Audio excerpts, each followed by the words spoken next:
ውድ የህይወት ቲቪ ቤተሰቦች እንደምን ከርማችኋል? ይህ ከህይወት ቴሌቪዥን የሚዘጋጅና በየሳምንቱ የሚቀርብላችሁ ህይወት ወቅታዊ የተባለው ዝግጅታችን ነው። ዛሬ እንግዲህ በህይወት ወቅታዊ አንድ እንግዳ ይዤላችሁ ቀርብ ያለው ቡድናችን ቲሙ አንድ አይነት ዩኒፎርም ተጎናጽፎ ነው የመጣውና እንግዲህ በቅርቡ የተደረገ አንድ ሁነት ነበረ። እንግዳዬ በቃለ ህይወት ምዕመናን ዘንድ በስፋት የሚታወቅ በመላው ኢትዮጵያ ተዘርግቶ የሚያገለግል መጽሐፍ ቅዱስን በህብረት ማጥናት ወይም መቅህማ ክፍል አስተባባሪ ነው። በዚህ ክፍል ውስጥ ለረጅም ጊዜ ያገለገለ ብዙ ልምድ ያለው እንደገና ደግሞ በርካታ አስተዋጽኦ ያደረገ መጽሐፍ ቅዱስን በህብረት ከማጥናት አንጻር የሰዎችን ህይወት ከማነቃቃት ከምስረታ ጀምሮ የነበረ ከጅማ በኤሳይም በዚህም በዋናው ጽሕፈት ቤት መጠነ ሰፊ እንቅስቃሴ ያደረገ ወንድማችን ጌታው እንዱናለው ነው። ጌትሽ እንኳን ደህና መጣ። እንግዲህ ጥሪያችንን አክብረ ስለመጣ በዝግጅት ክፍላችን ስም ያለኝ ምስጋናና አክብሮት ለመግለጽ እወዳለሁ። በጣም አመሰግናለሁ። ጥሩ እንግዲህ አሁን መቅህማ ውስጥ 28 ዓመት ሆነ? አዎ በቃ 28 ዓመት ሞላ። ኦልሞስት አሁን 29ኛውን ጀምሬያለሁ። ወደ 29 3 አስርታት ልትደፍን ነው። እንዴት ነው አገልግሎቱ? እንግዲህ እድሜ ልክህን የጌታን አገልግሎት እየመራህ ያለኸው በዚሁ ክፍል ውስጥ ነውና እንዴት ነው? በጣም የሚገርም ነገር 28 ቀን ያገለገልኩ አይመስለኝም። በቃ ገና ዘንድሮ አዲስ የሚጀምር ነው የሚመስለኝ። በዛ አይነት መልክ ነው አሁን አገልግሎቱን እየቀጠልኩ ያለሁት። 28 ዓመት ወደ ኋላ ዞር ብዬ ሳይ ብዙ ስራ ተሰርቷል፣ ግን አገልግሎቱ ሁሉ ጊዜ ለኔ አዲስ ነው። እንግዲህ አንድን ነገር ከልብ ስንሰራ አይሰለቸንም። ለዚህ ነው እንጂ አመታቱ ቀላል ሆነው አይደለም፣ ከልብ ስለምትሰራ ነው። እግዚአብሔር ይመስገን። እንግዲህ ትልቅ ነገር ነው። እንግዲህ የለበስነውም ልብስ ቲሸርታችንም እንደሚመሰክረው መቅህማ 27ኛ ዓመታዊ ጉባኤውን በደቡብ ቀጠና በይርጋ ጨፌ አጥቢያዎች ህብረት በቤተልሔም ማዕከል አድርጎ ነበር ዘንድሮ። እንግዲህ በስፋት የምናወራው በዛ ዙሪያ ነውና እንግዲህ በየዓመቱ እንደዚህ አይነት ጉባኤዎች አሉ። ለምሳሌ ያምናው አስታውሳለሁ በደቡብ ሸዋ ቀጠና ነው አይደለ? እስቲ ያምናውን አስታውሰን። ደቡብ ምስራቅ ሸዋ ቀጠና በኤርጊራና ሀደሮ አጥቢያ ቤተክርስቲያናት ህብረት ሀደሮ ከተማ ላይ ነው የተካሄደ። ሀደሮ ላይ የተካሄደ ደቡብ ምስራቅ። እንግዲህ እግዚአብሔር ደግሞ በሰላም አመቱን አሻግሮ ዘንድሮ ደግሞ ወደ ደቡብ ቀጠና ሄደ። ትልቅ ነገር ነው። እግዚአብሔር ይመስገን። እንግዲህ ቲሸርቱ ላይ ወደ መጽሐፍ ቅዱስ እንመለስ ይላል። እዚያውን የለበስነው እንደሱ ነው የሚለው እና ይሄ የመቅህማ የአመቱ መርህ ነበረ ወይስ መርህ ቃል ነበረ? በዚህ ዓመት በተለይ ይርጋ ጨፌ ይህንን ቲሸርት ያዘጋጀው የይርጋ ጨፌ አጥቢያ ቤተክርስቲያናት ህብረት ቤተልሔም ማዕከል ነው። ቲሸርቱን ሲያዘጋጅ እንደ ኢትዮጵያ ቃለ ሕይወት ቤተክርስቲያን ነው ሆኖ ብዙ ነገሮችን እነርሱ ያው የመቅህማ ማዕከልም ስለሆነ በጣም በሰፊ ሁኔታ ነው ይህንን አገልግሎት እየደገፉ እያሳደጉ እዚህ የመጡትና ይህንን ቲሸርት ሲያሳትሙ አሁን እዚህ ጋር ምንም ይርጋ ጨፌን የሚገልጽ ነገር የለም። አዎ በቃ ቃለ ሕይወትንና ኤሳይምን የሚወክል ሎጎ ነው የተቀመጠው፣ መቅህማ ነው የተቀመጠው።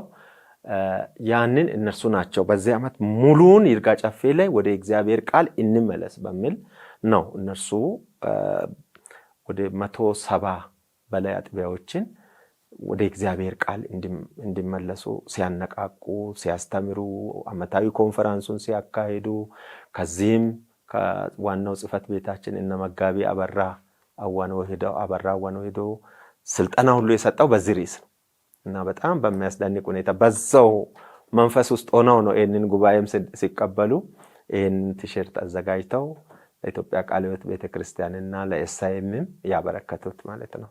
በጣም ደስ ይላል። እንግዲህ ትልቅ ነገር ነው።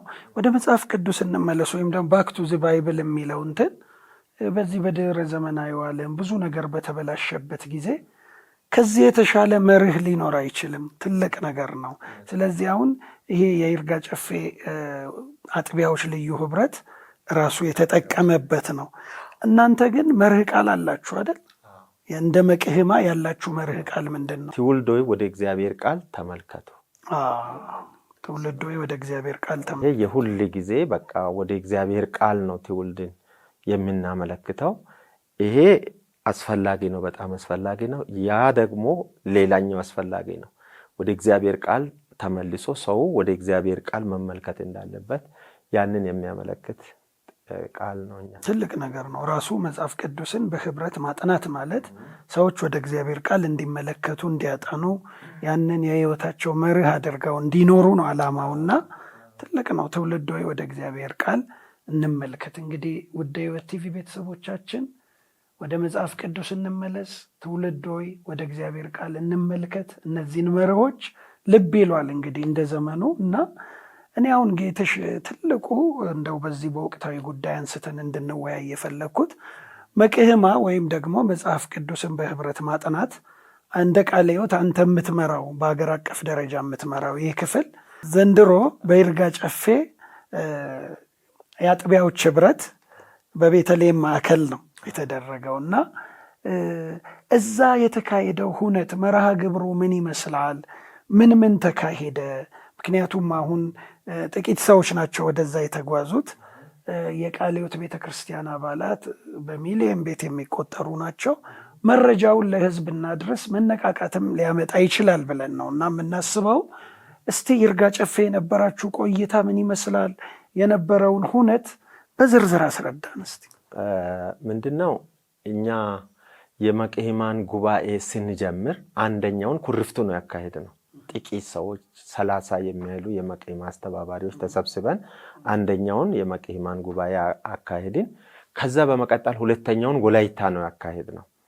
ከዛ ቀጥሎ ያሉትን የመቅህማን ጉባኤዎች ይርጋ ጨፌ ላይ ስንጀምር ይርጋ ጨፌ ላይ ረጅም ዓመት ነው የቆየ ነው፣ በየዓመቱ እየሄድን ማለት ነው።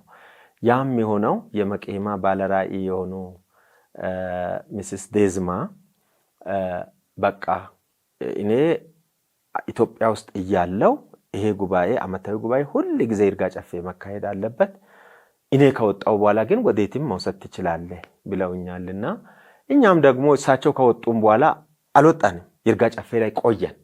አሁን ከ27ቱ ጉባኤዎች 17ቱ አሁን ባለፈው በእኛ ጉባኤ ጊዜ ትንሽ አስቤ ያንን እንትን የማለት ጊዜ ስላላገኘው 9 ጉባኤዎች ብለን ነበር።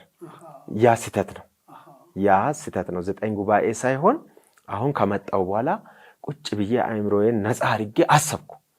የት ነው ግን ይሄ ጉባኤ የተደረገው ብዬ ሳስብ ለካ ከ27ቱ 17ቱ ይርጋ ጨፌ ነው የተካሄደው።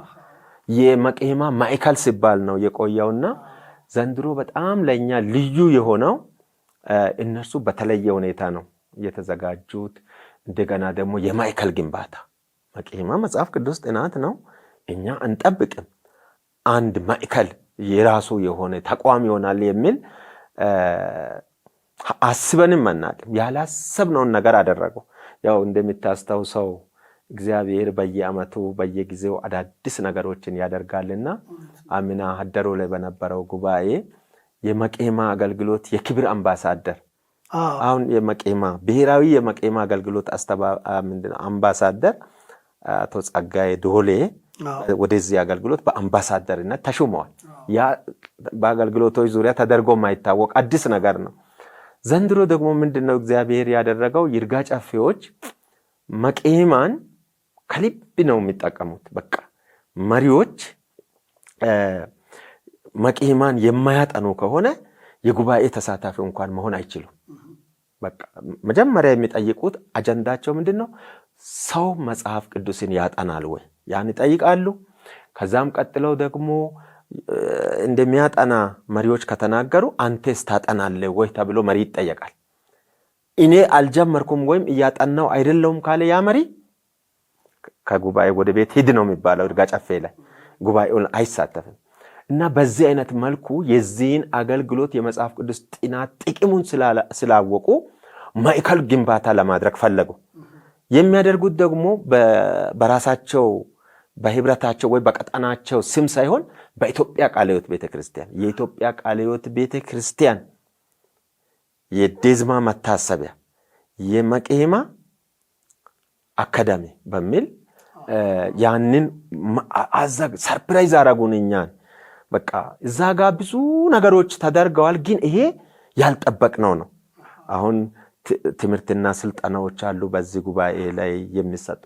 እኛ በነገራችን ላይ ወደ 15 ወይም 14 ምናምን ዓመት ሊሆን ይችላል በቋሚነት እና መጋቢት ይሆን ማለት ነው።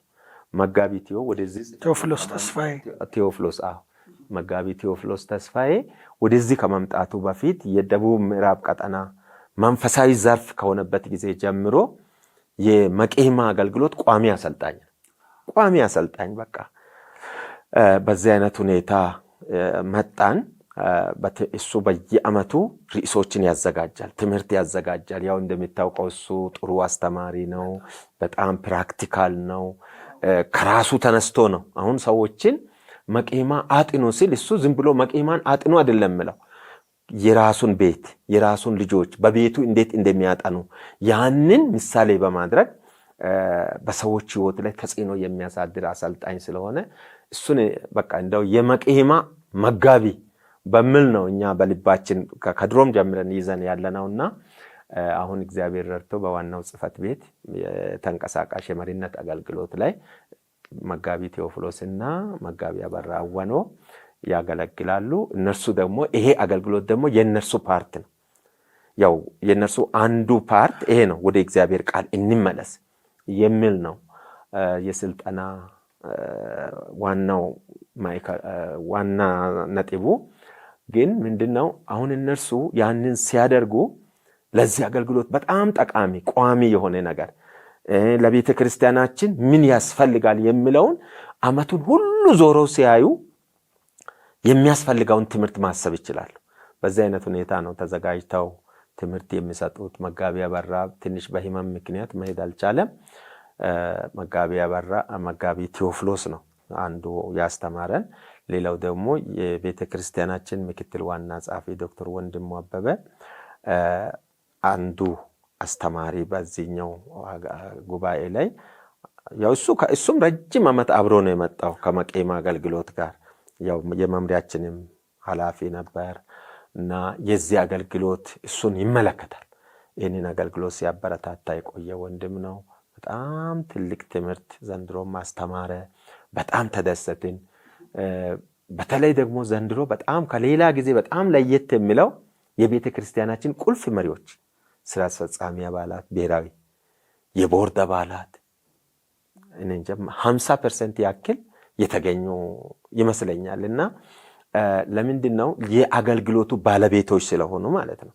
እና አሁን ሰዎች ወደ እግዚአብሔር ቃል እንዲመለሱ ምን ማድረግ አለብን በሚለው ጠንካራ ውይይት ተደርጎ ውሳኔ ሁሉ ተላልፏል። ወደ ቦርድና ስራ አስፈጻሚ ቀርቦ የሚጸድቁ ሐሳቦች በሙሉ ልብ፣ ምክንያቱም የቦርድ አባላትም ስራ አስፈጻሚም አብረው ነው ያሉትና ራሳቸው ይሄንን ሐሳብ ያነሱ ነበርና ለኔ በጣም አስደናቂ ጊዜ ነበር። እንደው ሽሜ አንድ ሚስዮናዊ በሆነ ወቅት ላይ የኔ ኃላፊ የነበር እሳይም ያገለገልኩ ያለው የዶክተር ቲም ፌሎስ ወንድም ኪስ ፌሎስ የሚባል አለና አሁን እሱ አውስትራሊያ ነው የሚኖረው። በዛን ጊዜ እንዲህ አለ። የቀጠና መቄማ አስተባባሪዎችን ከኔም ጋር ተሰብስበን እየተወያየን እያለን እንዲህ አለ። እናንተ አንድ ነገር ልንገራችሁ አለ። ይሻል እሳት እኮ መቀጣጠል የሚጀምረው በግንድ አይደለም፣ በጭራሮ ይጀምራል። ጭራሮን እያቀጣጠለ ይሄድና ግንድ ጋር ይደርሳል። ግንድ ጋር ከደረሰ እሳቱ አይጠፋም። ያ ማለት ነው። አሁን እናንተ እንደ ጭራሮ ናችሁ። እናንተ መቄማ አስተባባሪዎች እንደ ጭራሮ ናችሁ። ማቀጣጠያ ናችሁ። ወደ ግንድ ይደርሳል። ያ ማለት ወደ ቤተ ክርስቲያን መሪዎች ይደርሳል። ስለዚህ ተስፋ አላችሁ ብሎ የሚያበረታታ ያን ምሳሌ ያልረሳምና ወደ ግንዱ ደረሰ መቄማ። ተቋም ሆነ መቄማ ወደ ግንዱ ስለደረሰ ነው። ግንዱ መሪዎች የኔ ነው፣ በቃ ይመለከተኛል፣ እኔ ምሳሌ መሆን አለብኝ ብሎ ስለተነሱ በቃ ትልቅ ነገር ሆነ። በቃ ይሄ ለእኔ በጣም ትልቅ ነገር ነው። እኔ በቃ የሚሆነውን እያየው ሽሜ እንዲህ ነው ማለት አልችልም። እንደው እንባ ይተናነቀኝ ነበር።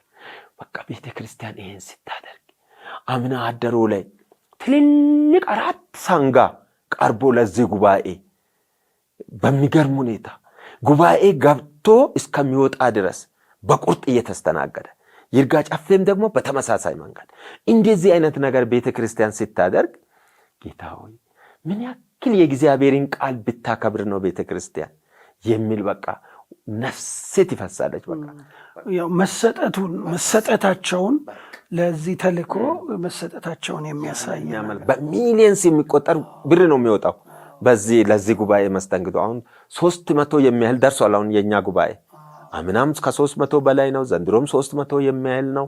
ቁጥሩን በዛ ደረጃ እየሄደ ነው የጉባኤው ተሳታፊና ያንን ጉባኤ ቢያን በመሰለ መስተንግዶ ቤተክርስቲያን እኛ 5 ሳንቲም ሳንሰጥ 5 ሳንቲም እኮ የሆነች ሲባሪ ሳንቲም እኛ አልሰጣንም፣ ግን እግዚአብሔር ቤተክርስቲያንን እንዲያነሳስተው ቃለ ሕይወት እንግዲህ ትንሽ አላውቅም ስለሌሎች ቤተ እምነቶች እንግዲህ ተወልደን ያደግነው ቃለ ሕይወት ነውና ቃለ ሕይወት እንዲህ አይነት የህዝብ መሰጠት የቤተ ክርስቲያን ፍቅር የእግዚአብሔር ቃል ፍቅር እንግዳ አይደለም፣ በየጊዜው የምንገረምበት ነገር ነውና እንግዲህ በዚህ አጋጣሚ ጨፌዎችን ምን ትላቸዋለህ? እስቲ መልእክት አስተላልፍ።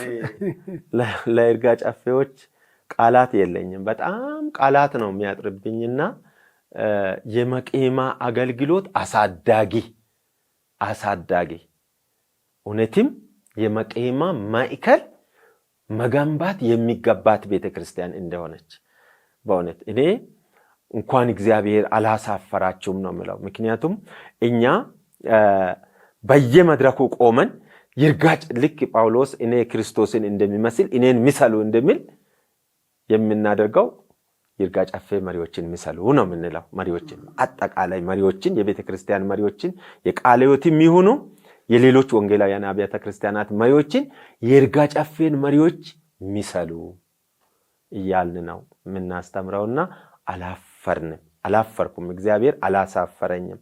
ያው ይርጋ ጨፌ ተብሎ በየመድረኩ ሲነገር የነበረውን ጉባኤ ደግሞ ወደ እናንተ ወደ ይርጋ ጨፌ መጥቶ አየ። በቃ ይርጋ ጨፌ ብሎ ተደነቀ፣ ተባረከ። በእውነት እኔ በጣም ደስ ብሎኛል። እግዚአብሔር እጅግ አብዝቶ ይባርካችሁ።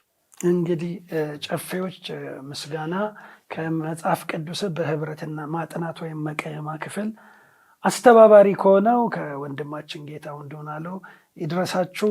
ከዚህ በፊትም የአምናዎቹ ሀደሮችም 26ቱንም ጉባኤዎች ያስተናገዳችሁ ከጨፌ ውጭ ያላችሁ ምስጋናችን ይድረሳችሁ። እንግዲህ ቤተክርስቲያንን ማክበር ቃሉን ማክበር የቤተክርስቲያናችን ልማድ ነው።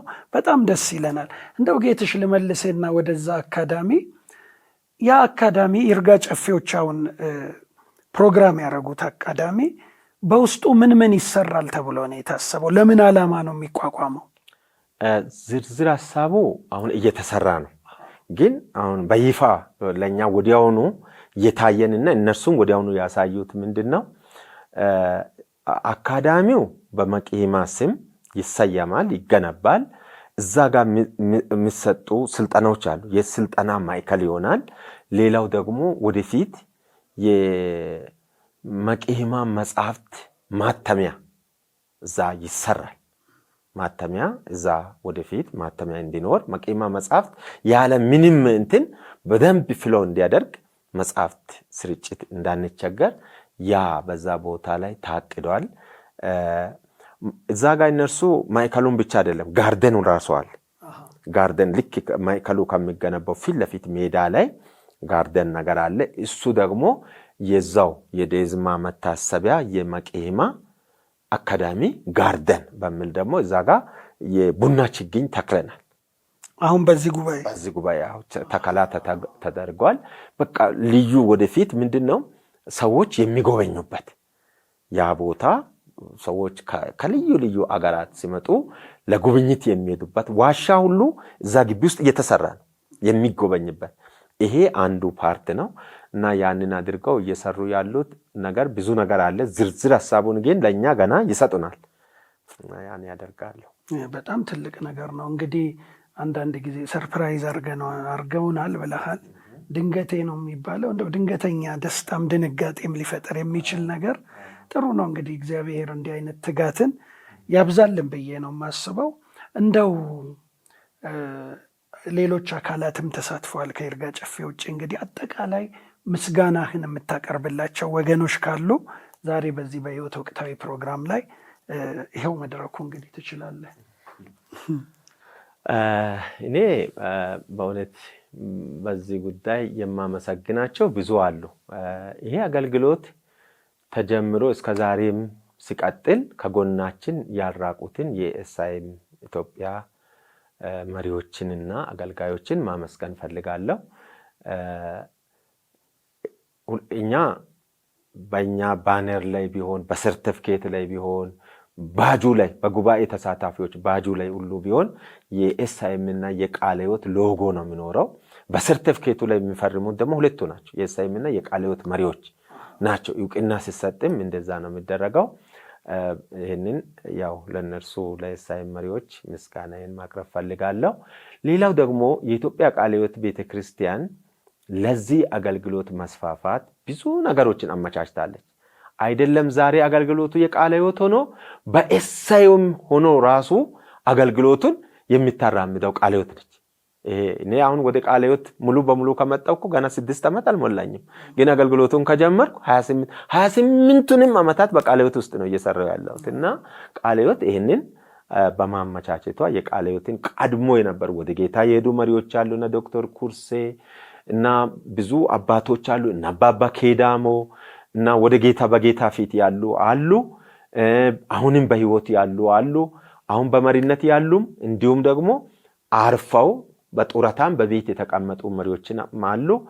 ሁሉንም የቃለ ሕይወት መሪዎችን የኢትዮጵያ ቃለ ሕይወት ቤተክርስቲያን መሪዎችን ማመስገን እፈልጋለሁ። ለዚህ አገልግሎት ላመቻቹት ሁኔታ ይሄ አገልግሎት በሰፊ ሁኔታ እንዲቀጥል ለተከፈተው በር እግዚአብሔርንም ማመሰግናለሁ። ቃለ ሕይወት መሪዎችንም ማመስገን እፈልጋለሁ። ሌላው ደግሞ ያው ይርጋ ጨፌን ቅድም አመስግኛለሁ። ሞዴል የሆኑ አጥቢያ ቤተክርስቲያናት ህብረቶች አሉ። ሞዴል ከሆኑት አጥቢያ ቤተክርስቲያናት ህብረቶች አንዱ በደቡብ ምስራቅ ሸዋ ቀጠና ኤርጌራና ሀደሮ አጥቢያ ቤተክርስቲያናት ህብረት ነው። በተለይ አምባሳደሩም ከዛ ናቸው። ለምንድን ነው አምባሳደር የሆኑት ሲባል መልሱ ምንድነው? አምባሳደሩ ለመቄማ ተገቢ ከሚጠበቀው በላይ የሚያደርጉ መሪ ስለሆኑ ሰብሳቢ ናቸው የዛ ህብረትና እነርሱን ደግሞ ማመስገን ፈልጋለሁ። በተለይ አምባሳደር ጸጋዬንና ከአምባሳደር ጸጋዬ ዶሌ ጋር ይህንን አገልግሎት ቤተክርስቲያን መሪዎችን ከልብ ማመስገን እፈልጋለሁ። ምክንያቱም ለመቄማ አገልግሎት መሪዎች የእግዚአብሔርን ቃል እንዲያጠኑ ምሳሌ ናቸው። አሁን የኤርጌራና ሀደሮ አጥቢያ ቤተክርስቲያናት ህብረት መሪዎች፣ ስራ አስፈጻሚ ኮሚቴ አባላት፣ የሴቶች የወጣቶች ተወካዮች በጽፈት ቤታቸው በሳምንት አንድ ቀን ቁጭ ብለው ቅዳሜ ጧት ማለዳ ላይ መጽሐፍ ቅዱስን ያጠናሉ፣ መቄማን ያጠናሉ። ይሄ ምንድነው? እኛ የማናጠናውን ለሌላውን ህዝብ አጥኑ ማለት የለብንም። እኛ ማጥናት አለብን፣ ጥቅሙን እኛ ማየት አለብን ብሎ ለመሪዎች ምሳሌ የሆኑትን እነዚህን መሪዎች ማመስገን እፈልጋለሁ። ሌላው ደግሞ የምዕራብ አባያ አጥቢያ ቤተክርስቲያናት ህብረት መሪዎችን ማመስገን እፈልጋለሁ። ለመቄማ ሞዴል ስለሆኑ ማለት ነው። ሞዴል በቀጠና ደረጃ ደግሞ ደቡብ ምዕራብ ቀጠና በጣም ለመቄማ ሞዴል ቀጠና ነው።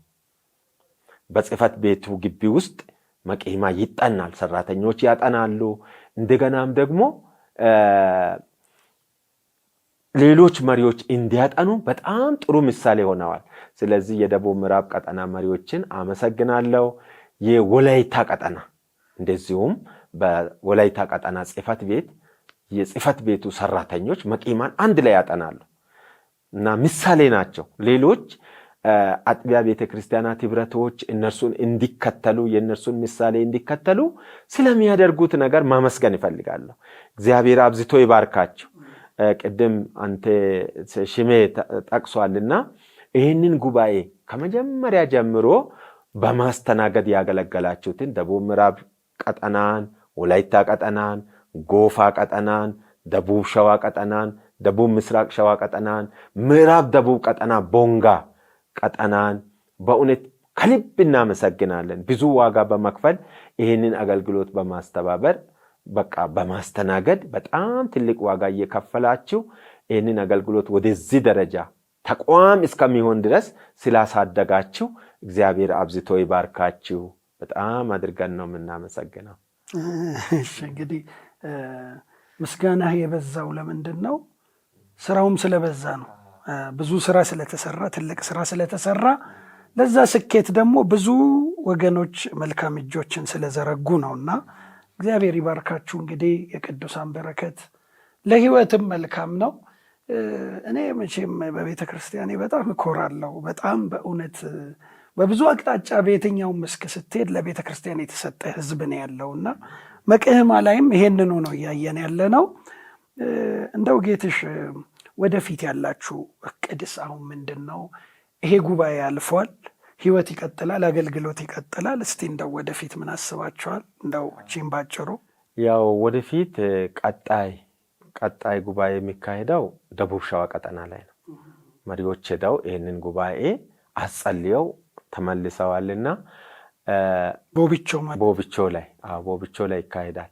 እኛ ደግሞ በጣም የምንጠብቀው ቀጠና ነው። ያ ቀጠና በጣም የሚጠበቅ ቀጠና ነው። ስራ የሚሰራ ነው። በብዙ ነገር ኢፌክቲቭ የሆነ ቀጠና ነውና መቅህማ ላይ ለመስራት አሁን በጣም ነው የተዘጋጁት። መሪዎች ቀኝ እጃቸውን ሰጥተዋል። በጣም በሚያስደንቅ ሁኔታ ብዙ ስራ ይሰራል። ብዙ ስራ በነገራችን ላይ የኢትዮጵያ ቃለ ሕይወት ቤተክርስቲያን ገና አልተነካም ማለት እንችላለን። አሁን እኛ ብዙ ሺህ ሰው ያጠናል እንላለን፣ ግን ብዙ ሚሊዮን ሰው አያጠናም። የቃለ ሕይወት ገና ነው ማያጠናልና ወደ እነዚህ ሁሉ የመድረስ ስራ እንሰራለን። በቂ መጽሐፍት ማሳተም፣ ዝግጅት ማድረግ፣ ስልጠናዎችን መስጠት። በተለይ አሁን በቃለ ሕይወት ቤተክርስቲያን አዳዲስ መሪዎች ስለመጡ እነዚህን አዳዲስ መሪዎችን ማሰልጠን እንፈልጋለን። እንደው እኔ አንተን ትመጣለህ ብዬ መጀመሪያ በጣም ጠብቄ ነበር። እኛ የክፍል ኃላፊዎችን እና የቦርድ አባላትን ቀበቶ እናስታጥቃለን። በመቅህማ አባቶች ጋቢ ለብሰው ቀበቶ ያስታጥቃሉ። የሚያስታጥቁበት ምክንያት ምንድን ነው? ቀበቶ መጽሐፍ ቅዱስ ቀበቶ እዛ ኤፌሶን ላይ ከእውነት ጋር ነው። እውነትን እንደ ቀበቶ ይላልና መሪዎች በዘመናቸው በቃ በእውነት አገልግለው እግዚአብሔርን አክብረው እንዲያልፉ ለማበረታታትና ለማሳሰብ ነው። ያችን ቀበቶ በሚታጠቁት ቁጥር ሁሉ ይሄንን ቃል እንዲያስተውሱ ነው ይሄንን ቀበቶ የምናስታጥቀውና አደራ ይላለው እኮ ነው። አንተ እንደውም እሱም አደራም ነው፣ አንተንም ደግሞ አደራ ይላለው። ቀጣይ ዓመት ላይ እንዳትቀር ያን ቀበቶ ለመታጠቅ እዛ ጉባኤ ላይ መገኘት ያስፈልጋል። አሁን አንዳንዶችን ጠብቀን አይገኙም። ሳይገኙ ሲቀሩ ቀበቶ ወደ ቀጣይ ዓመት ነው የሚተላለፈው። አሁን ስማቸው እንኳን ተጠርቶ ቀበቶ ያልታጠቁ 2 ሰዎች አሉ። ባለፈው ይርጋ ጨፌ ላይ እነዚህ ሰዎች ያን ቀበቶ የሚታጠቁት ቀጣይ ዓመት ነው። ቀበቶ ቁጭ ይላል። ቀበቶ የቃለ ሕይወትና የኤስአይኤም ሎጎ ያለበት ቀበቶ ነው። እነዚህ ሰዎች ቀጣይ ዓመት ላይ ቦብቾ ከተገኙ በ28ኛው ጉባኤ ላይ ይታጠቃሉ። የኔ ስም ተጠርቶ ነበረ እንደ ስጦታ የሚሰጥ ሳይሆን አባቶች የሚያስታጥቁት አደራ እና ይሄንን እናደርጋለን። እግዚአብሔር እየረዳን ነው። ብዙ ነገር አለ የምናደርገው። እግዚአብሔር ያው ያመጣ ነው። ብዙ ነገሮችን እየጨመረ ነው ያለው። እነዚህን ሁሉ እንሰራለን። ይሄ የመቅህማ አካዳሚ ግንባታ በራሱ ስራ የሚጠይቅ አሁን ይርጋ ጨፌዎች ላይ የሚጣልም አይደለም። ምክንያቱም የኢትዮጵያ ቃለ ሕይወት ነው ማይከሉ ግንባታው ለኢትዮጵያ ቃለ ሕይወት ነውና ስለዚህ ያንንም ለመስራት የምንችለውን ለማድረግ ለመጸለይ ራሳችንን እናዘጋጃለን። በጣም ጥሩ ነው። እንግዲህ ትምህርት አለ፣ ስልጠና አለ። እንደገና ደግሞ ሚዲያ ላይ ከኛም ጋር እያሰባችሁ ያላችሁትና በቅርቡ ላውንች የሚደረግ ፕሮግራምም አላችሁ። አካዳሚውም ቀላል ስራ አይደለምና እግዚአብሔር ይባርክ። እንግዲህ ለዚህ ሁሉ እግዚአብሔር እንዲረዳችሁ እንጸልያለን። እንግዲህ እኔ ተጋብዤ ነበር። ከክፍሌ የሚዲያ ልጆችን ልክ ያለው ከኮሚኒኬሽን ልጆችን ልክ ያለው እዚህ የስራ ውጥረት ስለነበረ መገኘት አልቻልኩም። ትልቅ ክብር ነው የሚሰማኝ። ትልቅ ክብርም አምልጦኛል። በመጋበዜ ትልቅ ክብር ይሰማኛል። እግዚአብሔር ቢፈቅድና ብንኖር ብንደርስ እንግዲህ ለከርሞ ደግሞ ያድረሰን እግዚአብሔር። እንደው የመጨረሻ ምን መልእክት ታስተላልፋለህ? አሁን አገር አቀፉን መጽሐፍ ቅዱስን በህብረት ማጥናት ክፍል እየመራ እንዳለ ሰው እንደው ለመሪዎች ሊሆን ይችላል፣ ለቅዱሳን፣ ለአባሎቻችን፣ ለወንጌላውያን አማኞች ሁሉ ሊሆን ይችላል። በልብ ያለውን የወቅቱ መልእክት የምትለውን መልእክት አስተላልፍልንና ውይይታችንን በዚሁ እንቋጫለን። እኔ የማስተላልፈው መልእክት መሪዎች እግዚአብሔር የሚሰጠን እነዚህ ጥቂት ዓመታት፣ አሁን ለምሳሌ በቃለ ሕይወት ቤተክርስቲያን አንድ ዙር 3 ዓመት ነው። ከዛ በኋላ ቀጥሎ ደግሞ ሌላ ዙር መጨመር እንችላለን። እነዚህ በጣት የተቆጠሩትን ዓመታት ሰርተን እንድናልፍ እንደ እግዚአብሔር ቤተክርስቲያን መሪዎች ወደ እግዚአብሔር ቃል ተመልሰን የእግዚአብሔርን ቃል እያጠናን ለህዝቡ ምሳሌ በመሆን ህዝቡን ኑ አብረን እናጥና በማለት የእግዚአብሔርን ህዝብ ወደ እግዚአብሔር ቃል እንዲያመጡ ዘመናቸው የበረከት ዘመን እንዲሆን ይሄ ትልቅ ምኞቴን ነው የሚገልጸው ለመሪዎች። ብዙ መሪዎች ተመርጠው እስከሚጨርሱ ድረስ ዘመናቸውን በቃ ሳይረኩ ወይ በማይሆን ነገር ወይ በጭቅጭቅ ሊሆን ይችላል፣ በክፍፍል በተለያየ ነገር የሚጨርሱ ብዙ ሰዎች አሉ። አገልግሎትን ጣልተው የሚወርዱ ሰዎች አሉ። ያ እንዳይሆን የቤተ ክርስቲያን አገልግሎት በረከት እንዲሆን መጽሐፍ ቅዱስ በሁለተኛ ጢሞቴዎስ ምዕራፍ 3 ከቁጥር 16 ጀምሮ ያለውን ስናነብ የእግዚአብሔር ሰው ፍጹምና ለበጎ ሥራ የተዘጋጀ ይሆን ዘንድ የእግዚአብሔር መንፈስ ያለበት መጽሐፍ ለትምህርት፣ ለተግሳጽ፣ ልብንም ለማቅናት በጽድቅም ላለው ምክር ደግሞ ይጠቅማል ይላል መጽሐፍ ቅዱስ። የእግዚአብሔርን ሰው ለበጎ ሥራ የምናዘጋጀው በእግዚአብሔር ቃል። የእግዚአብሔርን ቃል ኑ እናጥና፣ ኑ የእግዚአብሔርን ቃል እንብላ፣ በእግዚአብሔር ቃል እንኑር በማለት ምሳሌ በመሆን ዘመናችሁን በበረከት እንድትጨርሱ በእውነት የግንባታ ዘመን እንዲሆን። እንደው ግንባታ ስንል ህንፃ አይደለም፣ የመንፈሳዊ ህይወት ግንባታ ዘመን እንዲሆን የመሪዎች ዘመን ይሄንን እመኛለሁ። አደራ ላለው መሪዎችን ይሄ እኮ በቃ ሌላ ነገር አትቸገሩ። መሪዎች ሰው የእግዚአብሔርን ቃል ካጠና አስራት ክፈሉ ብላችሁ አትለምኑ፣ ለምኑ አምጥቶ ይሰጣል። ሰው የእግዚአብሔርን ቃል ካጠና በጎ ስራ ለመስራት ብዙ ድካም አያስፈልግም። አሁን በጀት ችግር አለ ይባላል፣ እጥረት አለ ይባላል፣ ሰው አይታዘዝም ይባላል። ለምንድን ነው የሆነው? ሰው ከእግዚአብሔር ቃል ስለራቀ። ሰውን ወደ እግዚአብሔር ቃል ካመጣን በእውነት በትክክል ህዝቡን የእግዚአብሔር ደቀ መዝሙር ማድረግ እንችላለን። እግዚአብሔርን እንዲያከብር እግዚአብሔር በሚከብርበት ኑሮ እንዲኖር ማድረግ የምንችልበት መንገድ ይሄ ነው። አንዱ ዋነኛው ማለት ነው። አንዱ ብቻ ሳይሆን ዋነኛው ወደ እግዚአብሔር ቃል መመለስ ነው። ስለዚህ አደራ በርቱ፣ እግዚአብሔር ይባርካችሁ ለማለት ይወዳለሁ።